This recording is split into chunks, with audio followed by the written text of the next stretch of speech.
नमस्कार दोस्तों, आज मैं आप लोग के साथ शिवजी और माता पार्वती की कहानी, सुख और दुख की कहानी सुनाने जा रही हूँ।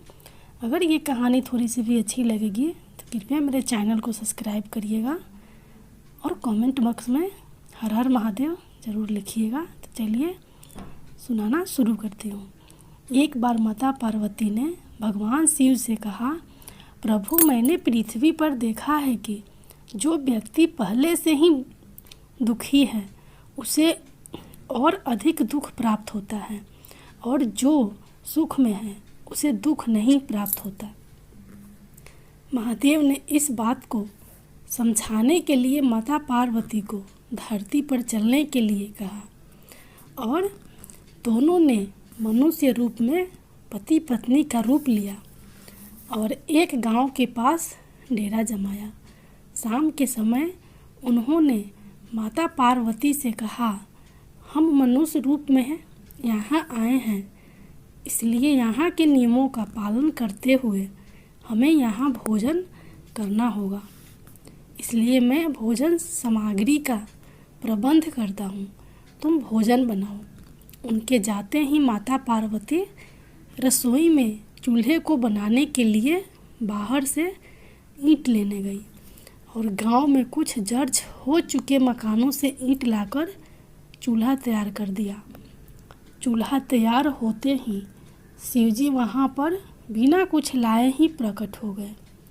माता पार्वती ने उनसे कहा, आप तो कुछ लेकर नहीं आए, भोजन कैसे बनेगा? शिवजी बोले, पार्वती, अब तुम्हें इसकी आवश्यकता नहीं पड़ेगी। महादेव ने माता पार्वती से पूछा, तुम चूल्हा बनाने के लिए ईंट को कहाँ से ले आई? माता पार्वती ने कहा, प्रभु, इस गांव में बहुत से ऐसे घर भी हैं जिनका रख रखाव सही ढंग से नहीं हो रहा है। उनकी जर्ज हो चुकी दीवारों से मैं ईंट निकाल कर ले आई। महादेव ने फिर कहा, जो घर पहले से खराब था तुम उसे और खराब कर दिया। तुम ईंट उन सही घरों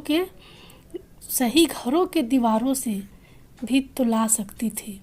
माता पार्वती बोली, प्रभु, उन घरों में रहने वाले लोगों ने उनके रख रखाव अच्छी तरह से किया है और वो घर सुंदर भी लग रहे हैं। ऐसे में उनकी सुंदरता को बिगाड़ना उचित नहीं होता। महादेव बोले, पार्वती, यही तुम्हारे द्वारा पूछे गए प्रश्नों के उत्तर है। जिन लोगों ने अपने घर का रख रखाव अच्छी तरह से किया है, यानी सही कर्मों से अपने जीवन को सुंदर बना रखा है, उन लोगों को दुख कैसे हो सकता है? मनुष्य के जीवन में जो भी सुखी है वो अपने कर्मों के द्वारा सुखी है, और जो दुखी है वो अपने कर्मों के द्वारा दुखी है। इसलिए एक मनुष्य को अपने जीवन में ऐसे ही कर्म करना चाहिए जिनसे